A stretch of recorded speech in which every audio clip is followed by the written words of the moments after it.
On February 26, 2022, 2 days after Russian forces crossed into Ukraine, the world witnessed something it had never seen before in modern finance. It happened quietly, without tanks, without missiles, without a single shot fired, and yet it changed more than any battlefield ever could. The United States and the European Union made a decision that would burn itself into financial history like a scar. They decided to cut Russia off from SWIFT, the global messaging network connecting more than 11,000 banks across nearly every country on the planet. For decades, this network had been untouchable, sacred almost, because it was the bloodstream of international money flow, oil payments, trade settlements, investment transfers, central bank communications. Everything moved through SWIFT. Blocking a country from it wasn't just a sanction. It was financial amputation. The world watched as Russian banks were unplugged from the system like a machine losing power. They could no longer send dollars out. They could no longer receive euros in. International trade froze like ice in winter. Russian companies scrambled for liquidity. Their currency shook. Markets trembled, and yet beneath the visible shockwaves, something far more dangerous was silently unfolding. Not inside Russia, but outside it. Because as America flexed its dominance, the rest of the world learned something it had never accepted so plainly before. It realized the dollar wasn't just money. It was a lever, a weapon, a switch that could be turned off if Washington disapproved of you. For years, analysts and economists debated how the dollar could decline. Most imagined collapse through inflation, debt, or economic decay. But the dollar was never weak because of numbers. It was powerful because of trust. The world believed in it, not because America demanded they use it, but because they felt safe using it. They trusted that dollars stored today would still hold value tomorrow. They trusted that financial systems were neutral, predictable, apolitical. They trusted their reserves couldn't be frozen with a pen. Until 2022. The moment SWIFT was weaponized, something irreversible happened in global psychology. President after president, central bank after central bank, began asking the same question behind closed doors. If they can do it to Russia, could they do it to us? What happens if one day we disagree? What if our policy conflicts with us interests? What if sanctions come knocking at our door? For the first time, every nation understood its dependence. And dependency creates fear, not fear of war, fear of financial invisibility. The idea that one policy shift in Washington could freeze your reserves, block your trade, collapse your banks. No tanks needed, no soldiers required, just a digital switch. And so, quietly, without announcements or ceremony, a slow migration began. China accelerated development of CEPs, its alternative to SWIFT.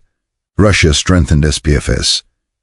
India expanded domestic payment rails. The Middle East began pricing oil in currencies that were once considered second class.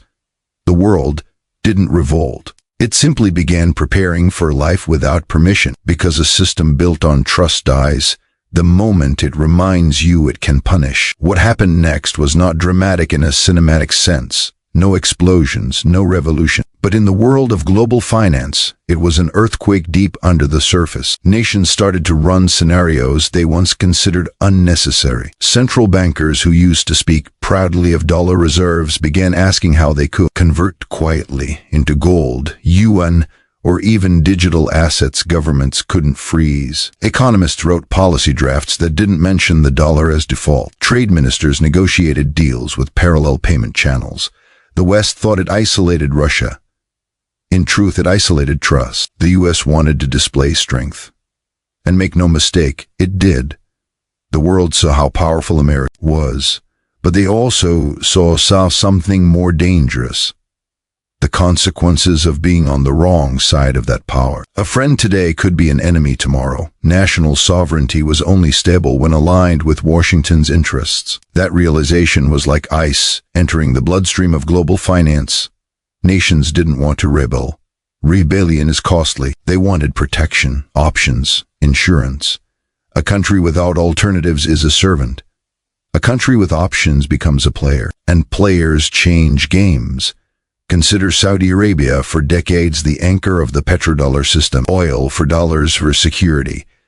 a marriage of convenience that built American dominance. But after 2022, even Saudi Arabia began reopening old unopened doors. Meetings with China increased, defense agreements diversified, oil contracts experimented with yuan settlements. The unthinkable became possible, not because Saudi wanted conflict, but because it wanted choice. The same thing happened quietly across Asia, Africa, Latin America. Nations long used to the dollar began imagining life beyond it, not because they hated America, but because they feared dependency. In finance, fear is more powerful than loyalty. Then came gold. Gold, the ancient currency that empires always return to when confidence cracks. Central banks from Turkey to India, from China to Kazakhstan, from Iraq to Brazil began hoarding. These were not symbolic purchases, they were strategic. Billions moved into vaults silently.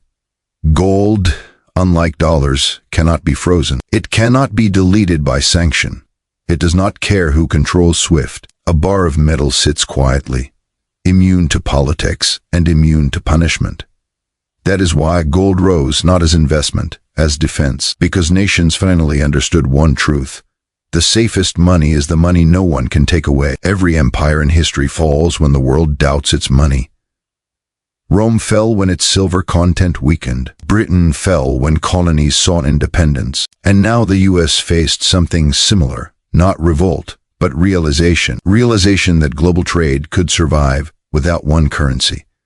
And survival is the first step to separation. But the most dangerous shift was not governmental. It was psychological. Ordinary citizens began to feel uncertainty beneath their feet. Prices rose, currencies weakened, inflation bit, savings lost value. People didn't know why, but they felt instability. A sense that the future was no longer as guaranteed as it once seemed. The dollar still ruled, yes, but now it ruled with doubt instead of faith. A currency can survive war, recession, even crisis. But it cannot survive global doubt forever. The world once saw the dollar as a foundation. After 2022, it saw it as leverage. A foundation supports, leverage controls. People don't rebel against support, but they resist control. Washington believed its action against Russia would strengthen dominance. And in the short term, it did. But long-term dominance is not built through force. It is built through reliance. The world must choose you willingly, not fear you reluctantly. Fear may command today, but trust commands the future. The real shift began in private conversations, whispered in parliament, spoken in finance ministries, debated in energy councils. Men in suits, not soldiers in tanks, carried the seeds of change. They didn't ask how to defeat the dollar, they asked how to live without needing it. And once a question becomes thinkable, reality becomes changeable. India signed trade agreements in rupees with countries once fully dollar-backed. China settled oil in yuan for the first time in history. BRICS expanded membership, not to challenge the world order, but to build another one. Russia, instead of collapsing, adapted. It sold energy to Asia. It built pipelines east instead of west. It accepted currencies Washington could not control. Sanctions were powerful, but they produced something more powerful. Innovation. A locked door forces the search for a window. A blocked road creates new paths. The more restrictions America designed, the more alternatives the world attempted. And every successful attempt, no matter how imperfect, weakened the myth of dollar necessity. SWIFT was once seen like oxygen, invisible, essential, irreplaceable. After February 2022, it became seen like electricity, convenient, powerful, but not the only source of power. A generator exists, a backup grid exists, a candle exists. A world with alternatives is a world no longer controlled. The dollar did not fall, it was not attacked. But something more profound occurred. It was questioned, and questioning is the beginning of decline for any monopoly. No throne falls until people imagine another king. No currency fades until another becomes usable.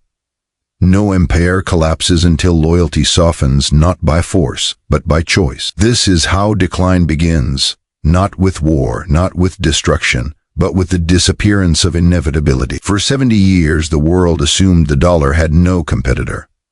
But now competitors exist, imperfect today, powerful tomorrow. The world doesn't need a better system immediately. It only needs enough confidence to stop needing one system alone. That confidence began in 2022. The moment America turned finance into force, finance turned to find a new form. And one day, not today, not next year, but certainly within a future most living will witness, the dollar will be remembered not as the eternal king, but as the empire that taught the world how to outgrow it.